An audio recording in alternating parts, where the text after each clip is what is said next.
দেখুন, ব্যাপারটা হচ্ছে দুর্নীতি করেছে, দুর্নীতি থেকে বাঁচার জন্য বিভিন্ন পন্থা অবলম্বন করছে। যারা বৈধ পন্থা অবলম্বন করে চাকরি পেয়েছে তারা কেন 20,000 টাকা মাইনে বা 25,000 টাকা মাইনে চাকরি করবে? তাদের যে মজুরি যেটা পাওয়া দরকার, তাদের যে স্যালারির যে স্ট্রাকচার আছে সেগুলো তারা কেন পাবে না? তাহলে দুর্নীতি করার জন্য। আর দ্বিতীয় কথা হচ্ছে, যারা দুর্নীতি করে চাকরি পেলো তারা কেন 20-25,000 টাকা পাবে? এইগুলো প্রশ্ন থেকে যাচ্ছে। এর শুধুমাত্র দুর্নীতি থেকে বাঁচার জন্য এগুলো করছে। এতগুলো করতে হয় না, শুধু কারা অবৈধ পন্থা অবলম্বন করে চাকরি পেয়েছে এগুলো ঘোষণা করে দিলেই হয়ে যায়। এই লিস্টটা দিয়ে দিলেই সমস্যা মিটে যায়। এটা দিচ্ছে না কেন? পাকিস্তানে বন্দি হুগলি রিসরার বিএসএফ জওয়ান উৎকণ্ঠায় পরিবার, সরকারের কাছে কি দাবি করবেন হুজুর?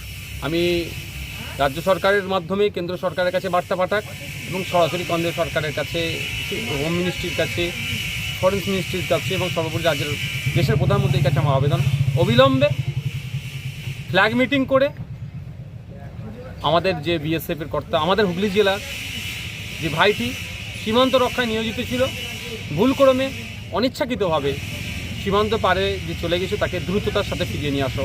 তার পরিবার যেমন আতঙ্কিত, চিন্তিত, আমরাও তার এলাকাবাসী হিসাবে আমরাও চিন্তিত, আমরাও আতঙ্কিত। কারণ এই ভাই যে আমাদের দেশের জন্য প্রয়োজনে দুষ্কৃতীদের ছোড়া গুলি বুকে পেতে নেবে বলে প্রস্তুত ছিল, কিন্তু দুর্ভাগ্যক্রমে যখন সীমানা পার করেছে কোনোভাবেই না তার ভাইকে আর বিলম্ব করার কোনো সময় নয়, দ্রুত তাকে ফিরিয়ে নিয়ে আসো আমাদের দেশে।